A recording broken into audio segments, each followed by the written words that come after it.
que nos cœurs contemplent, la lumière que nos cœurs contemplent.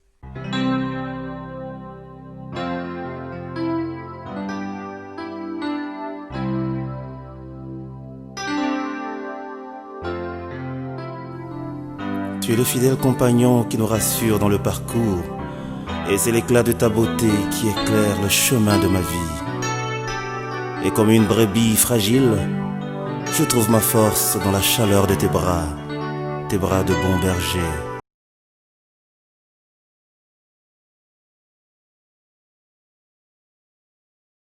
Bien-aimés dans le Seigneur, aujourd'hui, on est nombreux à prier, on est nombreux à fréquenter les églises. Les chrétiens aujourd'hui, il y en a beaucoup, alléluia. Au vu des hommes, oui. Nous pouvons voir que cela fréquente l'église et que cela sont des chrétiens. Mais ça, c'est les hommes qui ont dit. Chrétien, le mot chrétien ne vient pas de Dieu, ce n'est pas Dieu qui l'a dit. Ce n'est pas parce que c'est dans la Bible qu'on peut... Non. C'est les hommes qui ont remarqué la façon de faire des disciples, la façon dont ils faisaient. Ils ont dit, ils font comme Christ. Bien, le Seigneur, que Dieu vous bénisse, que Dieu nous bénisse pour ce temps qu'il nous a accordé encore, que nous puissions nous retrouver une fois de plus pour pouvoir partager ce culte ensemble. Soyez bénis là où vous êtes, que la grâce de Dieu surabonde chacune de nos vies, parce que tous nous avons besoin de sa grâce. Voilà, je disais que nous allons partager ces messages que l'Éternel nous a encore mis à cœur. Nous allons exhorter sur ce sujet qui est aujourd'hui important, d'actualité. Nous allons partir sur les chrétiens. Nous allons parler sur les chrétiens. Voilà. Nous allons essayer d'exhorter.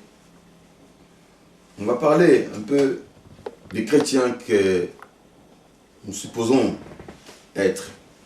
Nous voulons voir un peu et qui est véritablement un chrétien. Alléluia.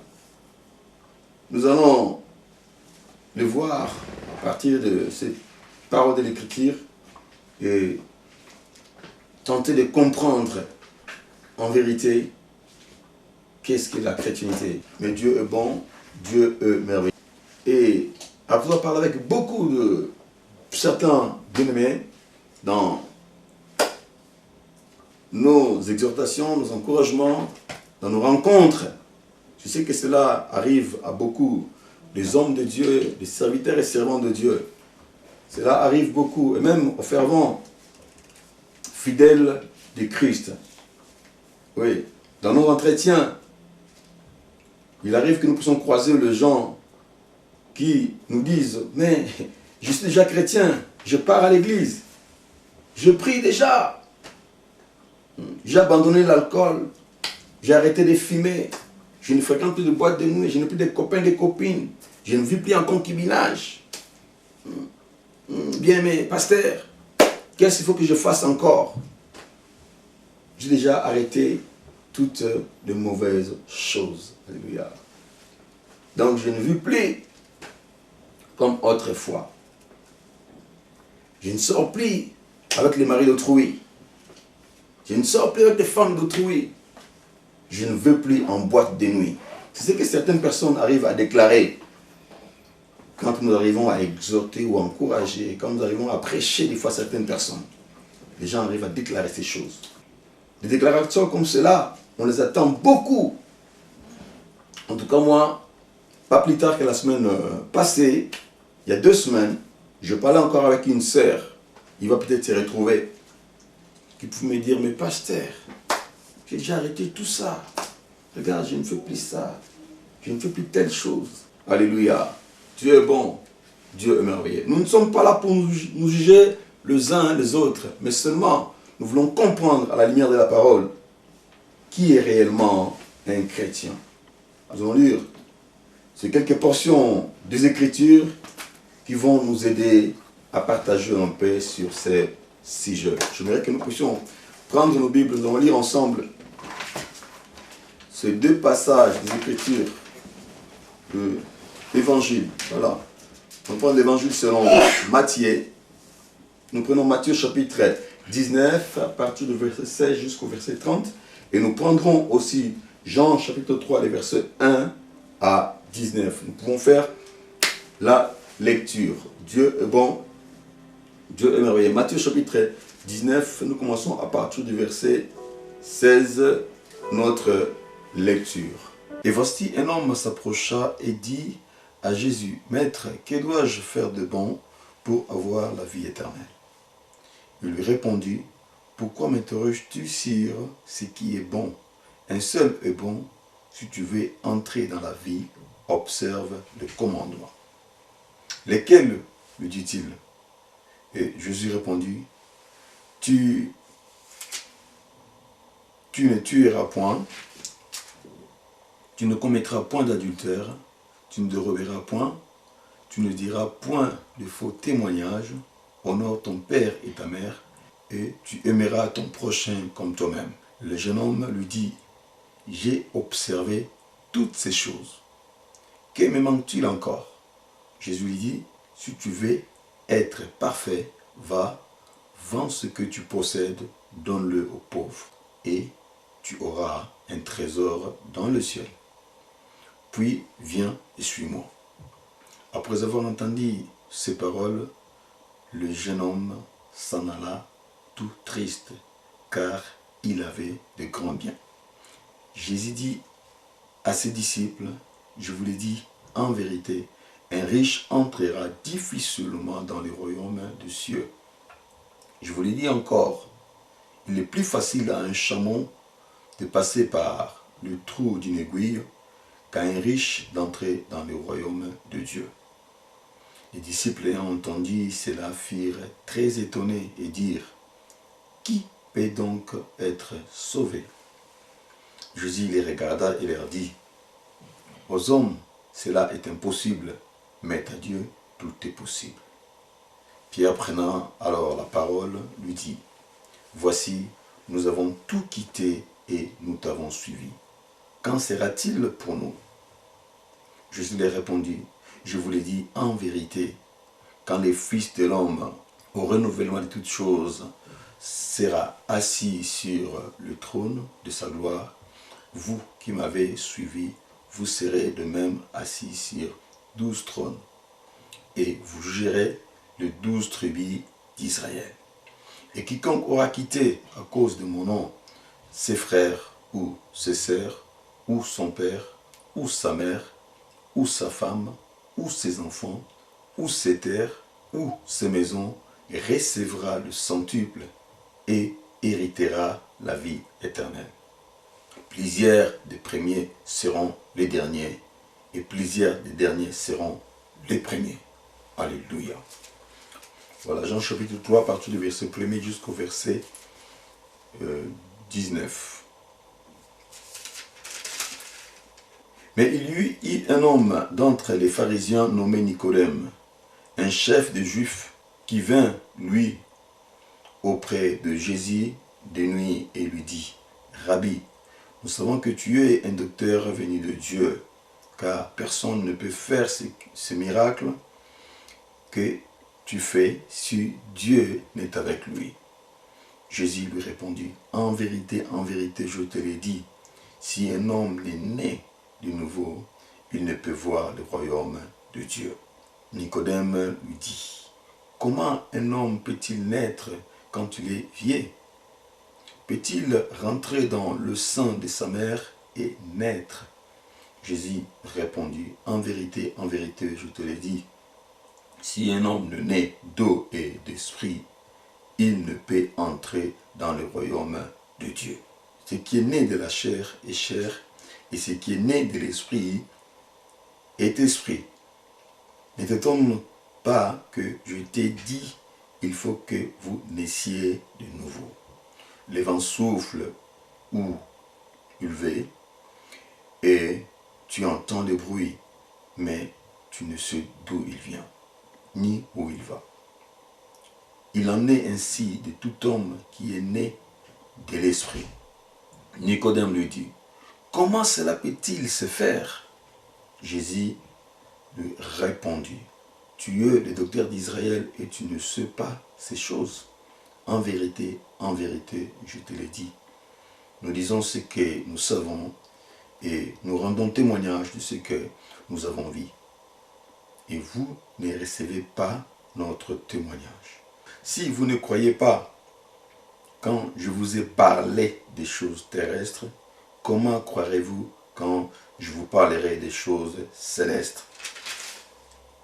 Personne n'est monté au ciel si ce n'est celui qui est descendu du ciel, le Fils de l'homme qui est dans le ciel. Et comme Moïse éleva le serpent dans le désert, il faut de même que le Fils de l'homme soit élevé, afin que quiconque croit en lui ait la vie éternelle. Car Dieu a tant aimé le monde qu'il a donné son Fils unique, afin que quiconque croit en lui ne périsse point, mais qu'il ait la vie éternelle. Dieu, en effet, n'a pas envoyé son Fils dans le monde pour qu'il juge le monde, mais pour que le monde soit sauvé par lui. Celui qui croit en lui n'est point jugé, mais celui qui ne croit pas est déjà jugé, parce qu'il n'a pas cru au nom du Fils unique de Dieu. Et ce jugement, c'est que la lumière étant venue dans le monde ont préféré les ténèbres à la lumière, parce que leurs œuvres étaient mauvaises. Car quiconque fait le mal est la lumière, et ne vient point à la lumière, de peur que ses œuvres ne soient dévoilées. Mais celui qui agit selon la vérité vient à la lumière, afin que ses œuvres soient manifestées, parce qu'elles sont faites en Dieu. Bien, les Seigneurs, nous avons lu ces deux passages. Ici, c'est un modèle, un exemple de deux types de personnes. Deux personnes sont ici. L'un qui reconnaît, il sait que Dieu existe, mais qui ne croit pas en Dieu. Il sait que Dieu existe. Il vit bien.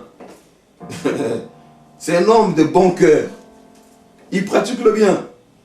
Pour lui, il sait qu'est-ce qui est bien, qu'est-ce qui est mal. C'est un homme de nature, il est bien. Comme nous le savons bien, les Seigneurs. Il y a des gens qui sont comme ça. Ils sont de bon cœur. Qui se comportent bien.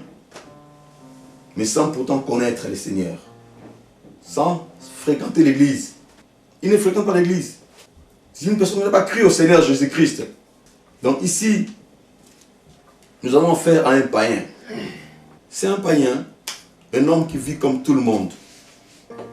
Il fait des choses avec son bon cœur. Alléluia. Il fait des bonnes œuvres. Il se comporte bien.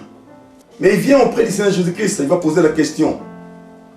Que dois-je faire de bon pour hériter la vie éternelle? C'est un peu comme les gens que nous rencontrons. Les gens que nous avons énumérés ici, que nous avons cités ici tout à l'heure. Ceux qui disent que oh, non, moi je suis bien, je me comporte bien, je ne fais pas le mal.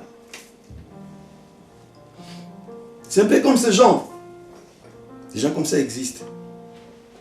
Ils sont bien par leur comportement, par leur attitude, par leur façon d'agir, par leur façon de se comporter.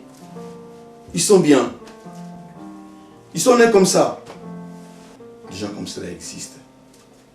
Alléluia. Sans connaître Dieu, mais ils respectent tout le monde. Ils respectent les gens. Il y en a beaucoup dans ce monde. Et c'était le cas de ce jeune homme. Mais il vient auprès du Seigneur. Il va poser la question. Déjà, il va commencer par dire, Maître. Il appela le Seigneur Maître. Et pourtant, ce n'était pas un disciple du Seigneur Jésus-Christ. Mais il l'a appelé ainsi parce qu'il avait remarqué en Christ Jésus une façon de faire des choses. La manière de faire des choses qui était différente des autres. Il a remarqué, il a entendu ce qui sortait du Seigneur avait une sagesse pas possible. Il a vu que le Seigneur agissait différemment. Il a vu que le Seigneur était juste par rapport à sa manière de faire les choses. Il avait déjà entendu parler de Dieu, cet homme. Mais cette fois-là, c'était différent. Quand il attendait le Seigneur Jésus-Christ parler, c'était extraordinaire pour lui. Il s'est dit, cette histoire de la vie éternelle ici est sérieuse. Laisse-moi poser ma question. Alléluia. Il a compris que cette bonne nouvelle qui était donnée par le Seigneur Jésus-Christ était merveilleuse. C'était une bonne nouvelle qui était annoncée par rapport à d'autres personnes qui parlaient. Mais quand il a écouté le Seigneur Jésus-Christ parler, jamais homme n'a parlé comme cet homme. Et il a compris que oui, il pouvait montrer le chemin pour avoir la vie éternelle. Non, je dois profiter pour que je puisse moi poser ma question. Et voilà, il est venu, il a posé la question. Et le Seigneur lui a répondu, tu dois observer le commandement. Il dit, j'observe, je fais tout ça moi. Je fais déjà tout ça. Et enfin le Seigneur va dire, si tu fais tout ça déjà c'est bon alors. Maintenant vas-y, vends tout ce que tu possèdes. Vends tout ce que tu as. Et donne l'argent aux pauvres. Alléluia.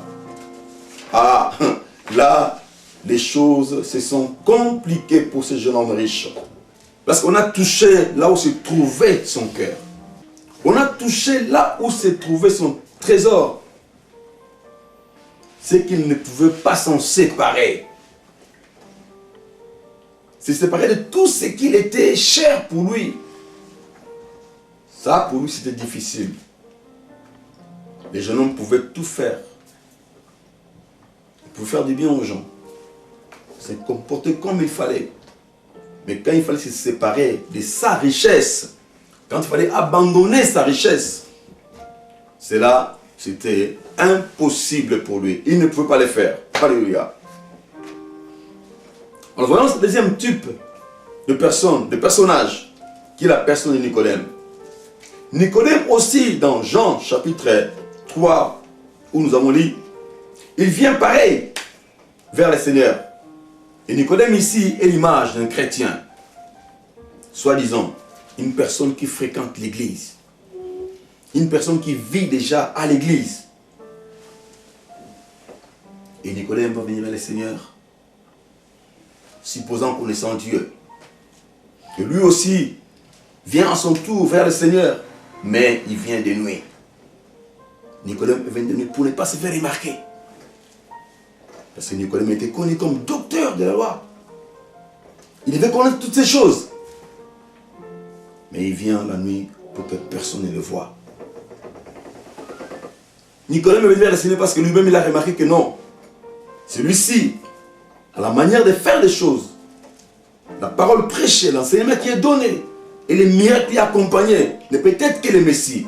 Celui qui devait venir. Ah, je pense que c'est lui.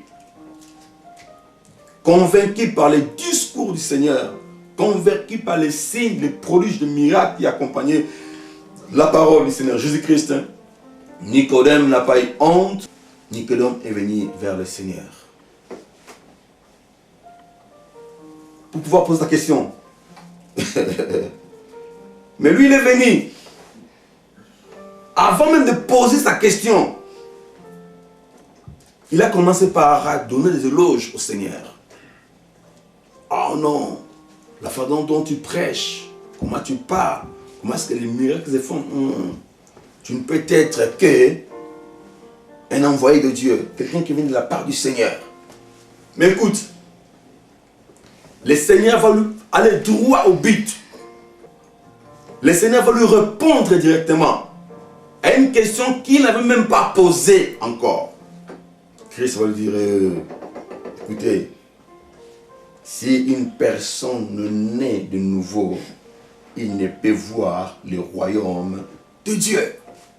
Alléluia. Le Seigneur Jésus-Christ a répondu à sa préoccupation.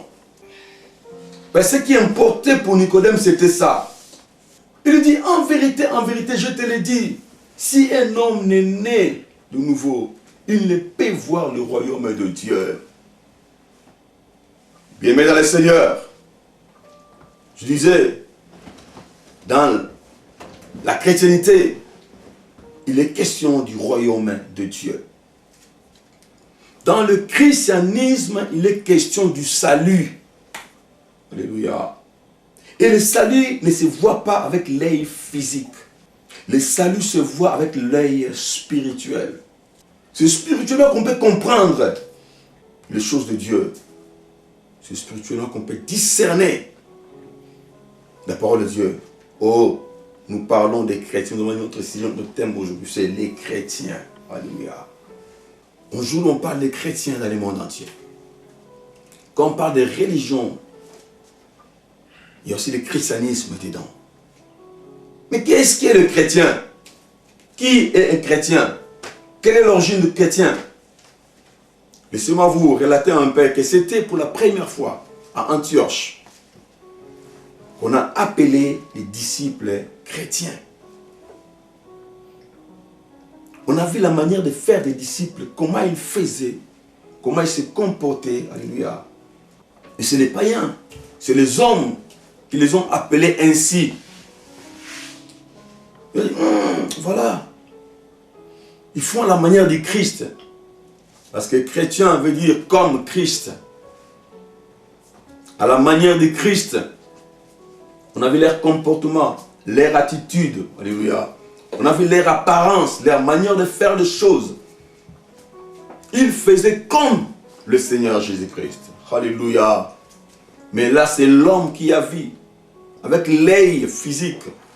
Avec l'œil charnel. Mais le Seigneur, lui, Dieu, ils sont de le cœur et le rein. C'est pourquoi Christ Jésus, quand un homme pouvait venir devant lui avec un problème qu'il pouvait le cacher, lui pouvait déjà répondre à la question. C'est ce qu'il a fait, alléluia, avec Nicodème. Bien-aimé dans le Seigneur, aujourd'hui, on est nombreux à prier, on est nombreux à fréquenter les églises. Les chrétiens, aujourd'hui, il y en a beaucoup, alléluia. Au vu des hommes, oui. Nous pouvons voir que cela fréquente l'église et que cela sont des chrétiens. Mais ça, c'est les hommes qui ont dit. Chrétien, le mot chrétien ne vient pas de Dieu. Ce n'est pas Dieu qui l'a dit. Ce n'est pas parce que c'est dans la Bible qu'on peut... Non. C'est les hommes qui ont remarqué la façon de faire des disciples, la façon dont ils faisaient. Ils ont dit, ils font comme Christ. Mais l'homme ne regarde pas à l'intérieur. L'homme ne voit pas l'intérieur de l'homme. L'homme se limite à ce qu'il voit avec ses yeux. Avec ce qu'il apparaît. Avec ce qu'il voit faire. Les hommes ont dit cela, les disciples, qu'ils font comme Christ. Ils font à la manière du Seigneur Jésus-Christ. Bien-aimés en Christ, nous devons comprendre ces choses. Il n'est pas question des chrétiens ou quoi que ce soit. Il est question du salut. Dans la vie chrétienne, il est question du royaume des cieux. Nous sommes tous là en attendant le royaume de Dieu. Mais pendant ce temps, comment est-ce que nous nous comportons? Est-ce que nous faisons à la manière de Christ, selon les hommes ou selon Christ lui-même? Nous sommes chrétiens par rapport aux hommes ou nous sommes chrétiens par rapport à Dieu? Alléluia. Est-ce que nous nous comportons pour pouvoir faire voir aux hommes ce que nous sommes ou bien nous nous comportons comme dignes enfants de Dieu? Est-ce que ce qui apparaît à nous est réellement ce qui est au-dedans de nous? C'est ça le problème. Je disais, le royaume de cieux, ce n'est pas ce qui frappe à l'œil. Le royaume de cieux, c'est ce qui est l'intérieur, c'est spirituel. C'est spirituellement qu'il faut voir ces choses. Mon frère, ma soeur, ce jeune homme avait tout ce qu'il faut. Riche, de bon cœur. Il pouvait observer toutes choses. Se comporter bien comme il faut. Mais écoutez, quand le Seigneur lui a dit, allez-y, vends tout ce que tu as, viens et suis-moi. Alléluia. Le problème, c'est de tout abandonner, de tout quitter et de suivre le Seigneur. Il était païen lui, il ne connaissait pas Dieu. Il est venu donner sa vie à Christ. Mais Nicodème était déjà dans l'église. Oh, laissez-moi te dire, mon frère, ma soeur, vous qui êtes déjà, soi-disant, dans l'église. Ici, bien aimé Seigneur, il est question de la nouvelle naissance. Comment est-ce que tu es parvenu à l'église? Comment tu as parvenu à l'église? Comment est-ce que tu t'es retrouvé à l'église? Alléluia. Oh, que Dieu soit loué. Que Dieu soit béni. Ils étaient invités aux noces. Ils étaient nombreux. Mais il y en a qui étaient différents. On peut leur demander, mais comment est-ce que vous vous êtes retrouvés ici? Alléluia. Sans l'habit de noces. Comment, mon frère? Comment, ma soeur, vous vous êtes retrouvés à l'église?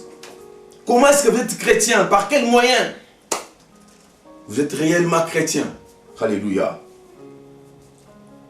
Mais je tenais à dire à Nicodème, écoutez, si un homme ne naît d'eau et d'esprit, il ne peut voir le royaume de Dieu. Mais il est question de la nouvelle naissance. Nous devons naître de nouveau, naître dans la famille de Dieu. On ne naît pas enfant, on devient enfant de Dieu. Oh, que le Seigneur est bon, le Seigneur est merveilleux.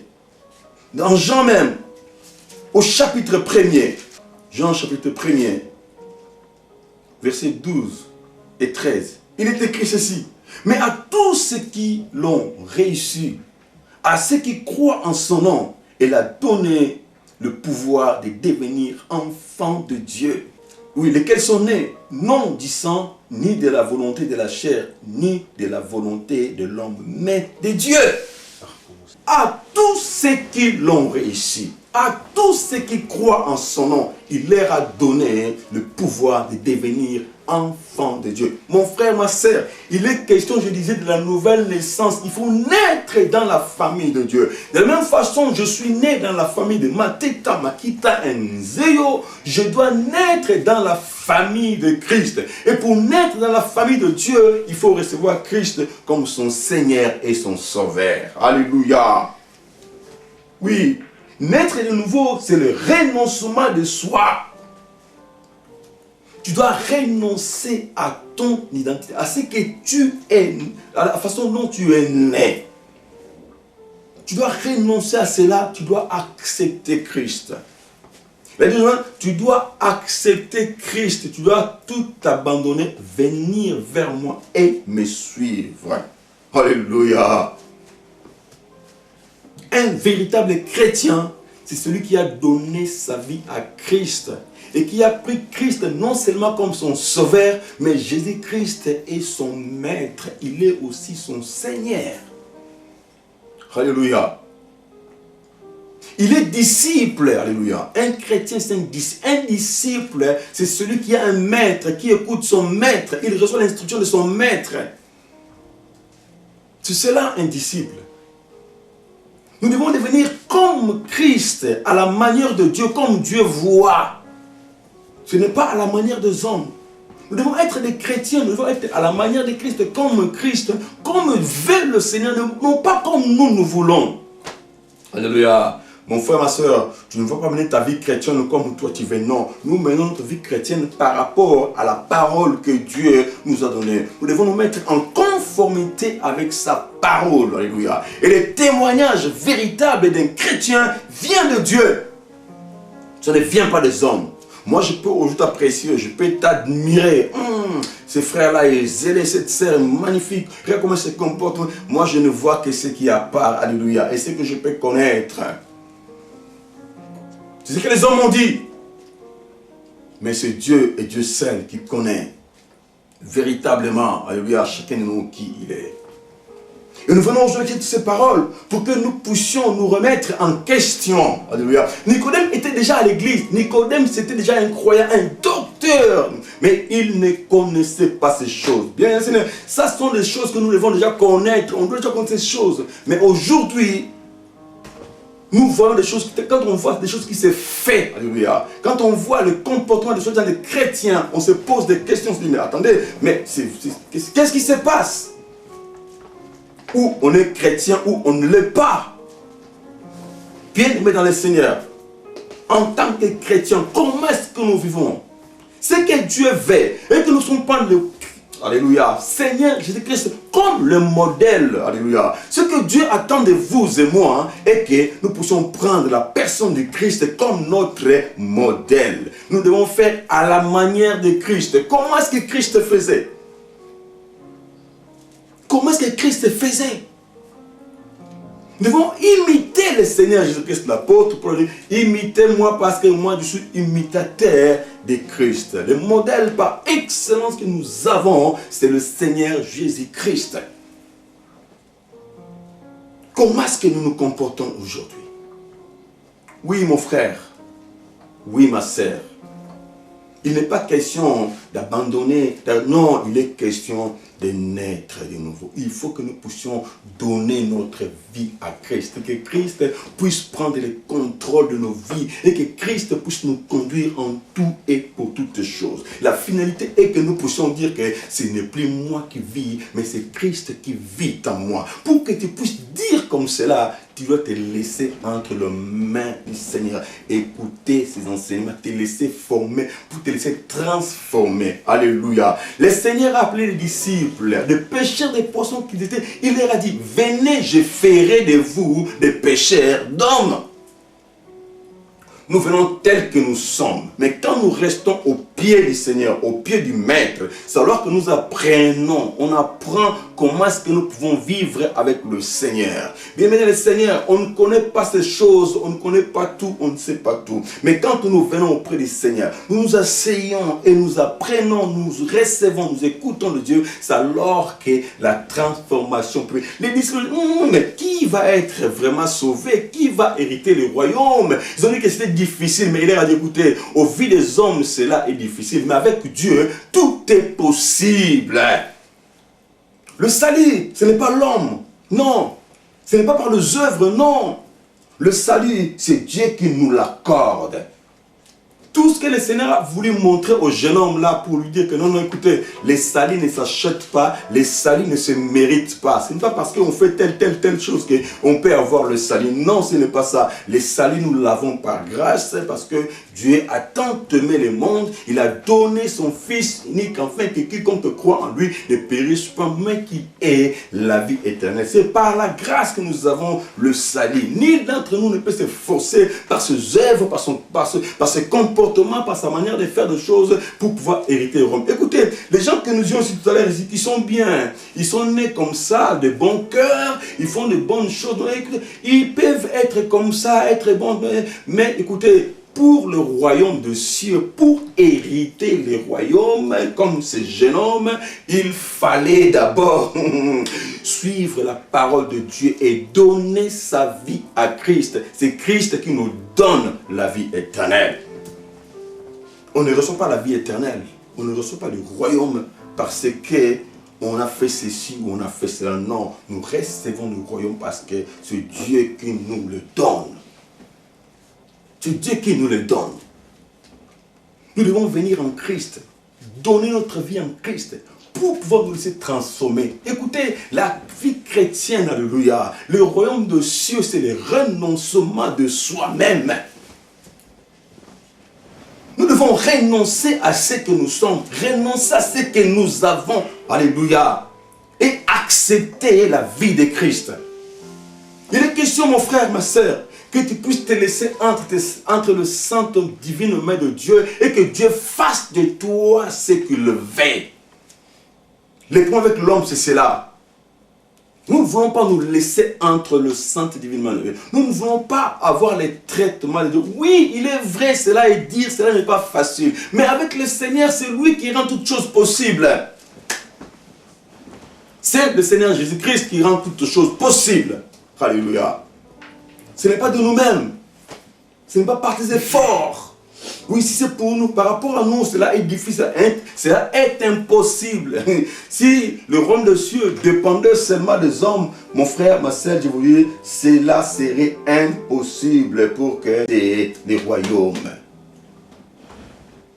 Mais cela dépend de Dieu.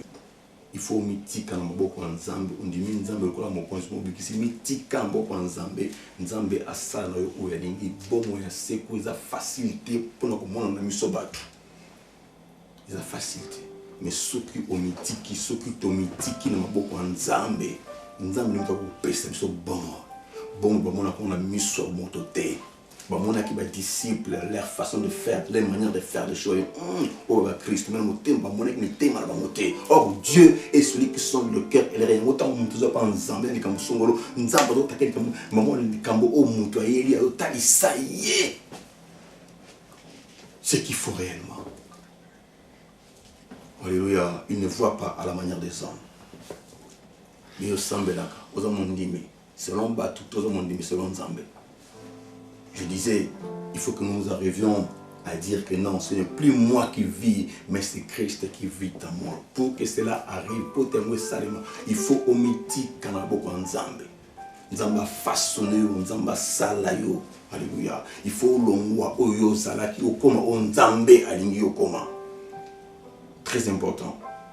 Excusez-moi, tout ce que nous disons là, alléluia, en hébreu, nous l'avons dit en français, c'est seulement parce qu'il y a des réclamations. Nous voulons parler un peu comme ça pour que d'autres personnes puissent nous comprendre, puissent assimiler aussi, comprendre ces choses. C'est pourquoi nous nous permettons de parler un peu comme ça là, en hébreu, il y a congolais. Bien aimé dans le Seigneur, nous devons comprendre ces choses. Comprendre ces choses. Qui m'ont dit, mais que non, boîte de nuit, ce n'est pas ça. Ils ont dit qu'on paie sa bombe, il n'avait pas nzambe. Donne ta vie à Christ. Nzambe ne mutata musao, nzambe ne ça. Tika nzambe ne t'a témoigné pour nous que oui, nous sommes Christ, bateau mon qualité. Il faut que Dieu puisse arriver à témoigner pour toi que tu es chrétien. Est-ce que Dieu peut le faire pour toi, ma sœur? Est-ce que Dieu peut le témoigner pour toi comme il a témoigné pour Job? Alléluia. Dieu peut dire, as-tu vu mon serviteur Job? Est-ce que nzambe kokolo babongo pona yonde konanga? Est-ce que nous avons bon pour ngai? Est-ce que nous avons bon pour na biso? Alléluia Jésus. Alléluia Jésus. Nous devons avoir des comportements dignes des enfants de Dieu. Ce qui se laisse entre les mains de Dieu. Nous avons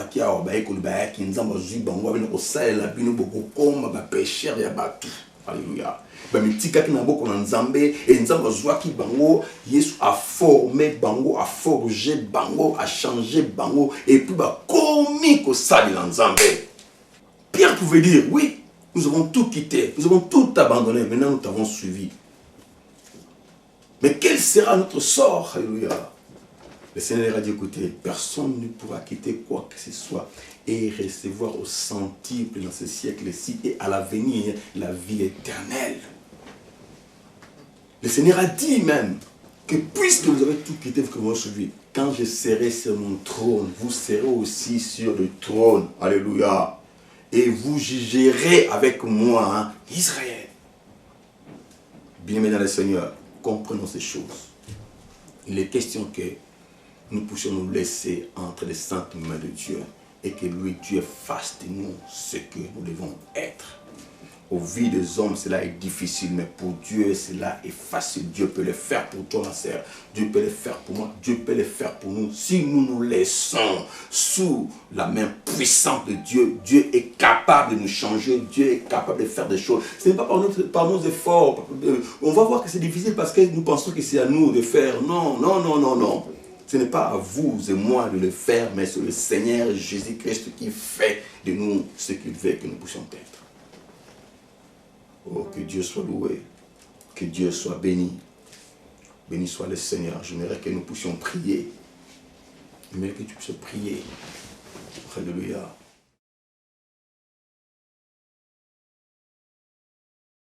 La lumière que nos cœurs contemplent, la lumière que nos cœurs contemplent.